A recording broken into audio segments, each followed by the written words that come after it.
제대로 개발한 대륙간 탄도로켓 화성 15형 시험 발사가 성공적으로 진행되었다. 시험 발사는 최대 고각 발사 체제로 진행되었으며 주변 국가들의 안전에 그 어떤 부정적 영향도 주지 않았다. 대륙간 탄도로켓은 정점 고도 4,475km까지 상승하여 950km의 거리를 비행하였다.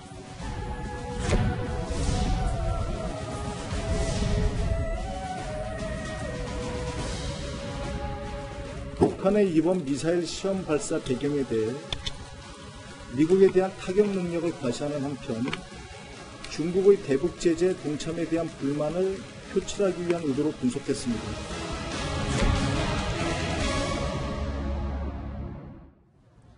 오늘 아시셨죠? 12시 반이었습니다. 조선중앙TV에서요. 신형 대륙간 탄도미사일 ICBM 화성 15형 시험 발사 성공 영상 보신 것처럼 중대 발표까지 했습니다. 앞으로 어떤 계획을 갖고 있을지 또 북중 관계가 어떻게 될지가 궁금합니다.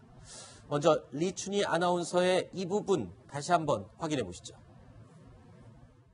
조선노동당과 공화국 정부의 위임에 따라 김정은 동지가 지도하는 석의 대륙간 탄도로켓 화성 15형은 주체 106 2017년 11월 29일 2시 48분 수도 평양의 교외에서 발사되었다. 로켓은 예정된 비행 궤도를 따라 53분간 비행하여 조선동해 공해상에 설정된 목표 수역에 정확히 탄착되었다.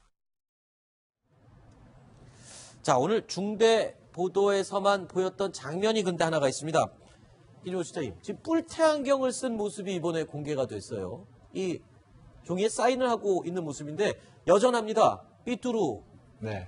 사인하고 글 쓰는 거는 김정은 트레이드 마크처럼 돼 있는 것 같은데. 네, 김정은이 신년사를 할 때나 네. 이렇게 작은 글씨를 볼 때는 또 이렇게 안경을 쓰고 나올 때가 많네요. 네. 그리고 이제 이렇게 요번에 화성 15형이 성공적으로 발사됐으니 저 장면을 공개를 했을 겁니다. 만약 네. 실패했으면 사인하는 거 저걸 내서지 않았을 가능성이 높죠. 네. 뿔테 안경 이야기 제가 좀 하겠습니다. 네네. 아, 이거 나이도 젊은데 벌써 노안이 온 겁니까? 아니죠. 저도 사실은 제가 안경을 지금 뿔테를 끼고 있지 않습니까? 네. 원래는 제가 금태, 은퇴 꼈었어요. 네. 그러다가 주변에서 좀 중후해 보였으면 좋겠다. 아하. 그런 이야기가 있어서 제가 뿔테로 바꿨어요. 아, 그럼 김정은도 지금 뭔가 중후해 보이고 그렇죠. 싶어서 쓴 게 네. 아니냐? 이 장면에서 내가 좀 중후해 보여야 되겠다. 네네.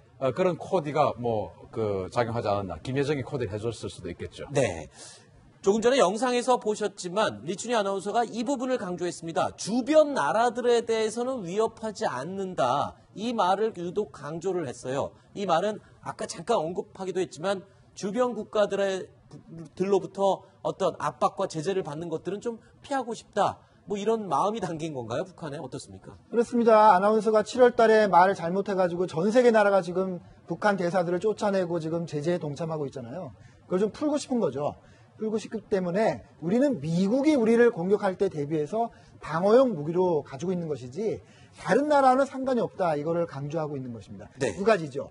우리의 목표는 미국이다. 그리고 이건 방어용이다. 우리가 먼저 선제 공격하지 않겠다라는 거를 북한이 오래전부터 강조를 해왔습니다. 오늘 그거를 제재 때문에 또 더더욱 저런 의견을 얘기를 하는 것 같아요. 그렇습니다. 좀 더 그걸 더 풀어서 네. 설명을 해준 거죠. 네. 그러니까 국제사회에서 이 미사일을 쏘게 되면은 이메모든가 그러니까 국제해사기구나 네.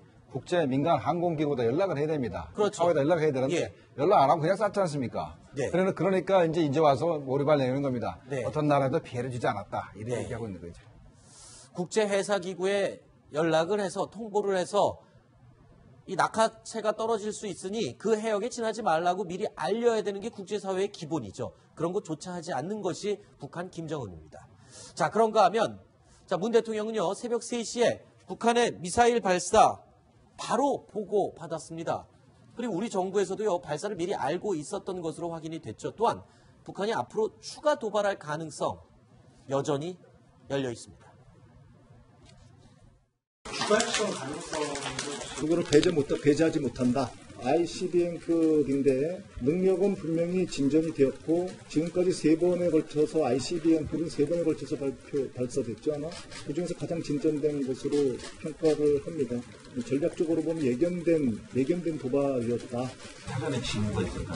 그 징후도 파악했을 뿐만 아니라 테러 지정국으로 재지정되고 이런 상황에서 김정은이 발언했을 때는 거의 100% 도발하는 것으로 이렇게 예견할 수. 자, 추가 도발이 우려되는 상황에서 과연 중국, 그동안 역할을 좀 해올 것으로 믿었었는데 중국의 말도 듣지 않습니다. 지금 최근에 중국과 북한 관계가 심상치 않잖아요. 네. 시진핑의 특사까지 돌려보냈던 북한.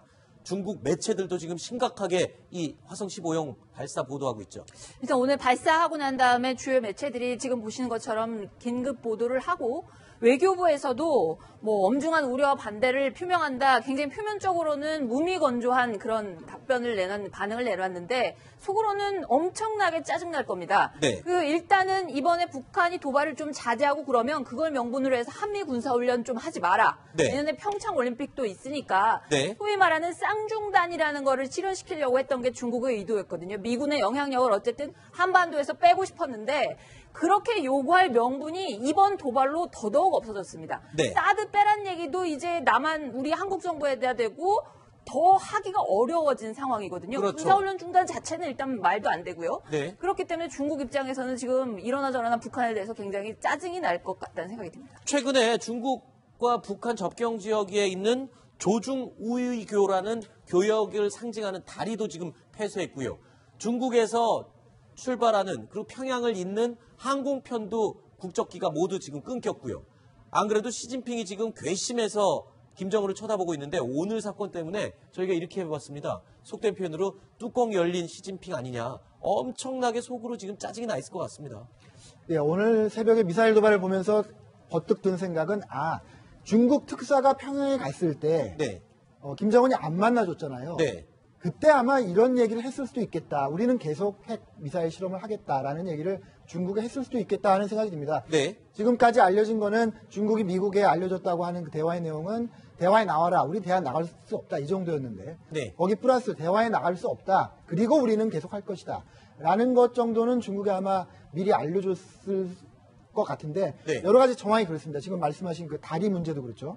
이게 이제 수리를 명분으로 하는데 아마 정식 그 단절은 다음 달인데 다음 달에 해서 영원히 안 할 것이다 이런 얘기도 있고요. 네. 지금 중국은 기본적으로 유엔의 집단 제재만 한다 그러는데 지금 보면은 개인적인 독자 제재, 중국이 스스로 하는 독자 제재도 많이 나서고 있고요. 네. 여러 가지 정황을 봤을 때 중국이 굉장히 지금 북한과의 관계가 계속 악화될 수밖에 없는 그런 상황이죠. 네. 자, 이런 상황에서 중국 괜히 기분 나빠만 할 게 아니라 김정은을 좀 제재하고 압박하는데 적극적으로 동참해주면 어떨지 그런 생각을 해봤습니다.